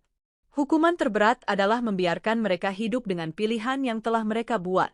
Aku kembali menatap kota di bawah. Kisahku adalah tentang kebaikan yang dibalas duri. Tapi aku belajar bahwa setelah duri itu dicabut, luka itu bisa ditutup. Dan di atas bekas luka itu, bunga yang lebih kuat bisa tumbuh. Dulu, aku hancur karena seorang adik dan seorang suami. Kini, aku dibangun kembali oleh seorang ayah dan seorang putra.